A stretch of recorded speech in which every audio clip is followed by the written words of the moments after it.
સૌ મારી કોળાવાની ધર્મપ્રેમી જનતાને જણાવું છું કે હમણાં જ જાહેર થઈ રહેલી ગુજરાતમાં આપણી ખાલી પડેલી કોળાવા ગ્રામ પંચાયત ચૂંટણીમાં અ, અનુસૂચિત જાતિ એની સીટ આવેલી છે. તો મિત્રો, તમામે મારા કોળાવાના 18 આલમના ભાઈઓને બે હાથ જોડીને નમ્ર વિનંતી કરું છું કે તમારા સાથ સહકારથી મારી ધર્મપત્ની શ્રી ચૌહાણ શાંતાબેને સરપંચશ્રીની ઉમેદવારી નોંધાવી છે. તો તમામે મારા કોળાવાના યુવા ભાઈઓ તથા વડીલો સૌના સાથ સહકારથી દાવેદારી નોંધાવી છે. તો શ્રી શાંતાબેનને જંગી બહુમતીથી જીતાડો એવી આશા રાખું છું. અને સરપંચ એક એવો વ્યક્તિ ચૂંટો કે જે શિક્ષિત હોય અને તાલુકા પંચાયતમાં, જિલ્લા પંચાયતમાં સક્રિય હોય અને તત્પર હોય.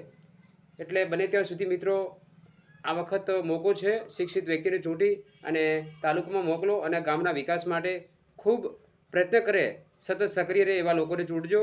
ચૂંટણી એક 5 વર્ષે આવે છે, પણ શિક્ષિત વ્યક્તિને ચૂંટજો. કારણ કે બને ત્યાં સુધી વિકાસની વેગને આગળ ધપાવવું હોય તો આપણા જે કોળાવા ગ્રામ પંચાયતમાં આવતા તમામે ધર્મપ્રેમી જનતાને જણાવું છું, મતદારોને જણાવું છું કે બે હાથ જોડીને નમ્ર વિનંતી કરું છું, કોળાવાના વિકાસને વેગ તરફ લઈ જવા માટે વિકાસને જોઈ, શિક્ષિત વ્યક્તિને જોઈ અને મત કરજો એવી આપને બે હાથ જોડીને નમ્ર વિનંતી કરું છું. તો આની સાથે સાથે મિત્રો, મારી ધર્મપત્ની આપણા કોળાવા ગ્રામ પંચાયતના સરપંચમાં ઉમેદવારી કરેલ છે શ્રી શાંતાબેનને જે પ્રશાસન તરફથી જે નિશાન મળ્યું છે એ અમારું 5મા ક્રમનું નિશાન છે.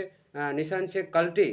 મિત્રો, હું પણ ખેડૂત પુત્ર છું, એટલે નિશાન ચૂકતા નહીં. 5મા નંબરનું છે અને 5મા નંબરના નિશાન ઉપર સિક્કો મારી અને વિજય બનાવો અને કોળાવાના વિકાસને આગળ ધપાવીએ એવી નેમ લઈએ.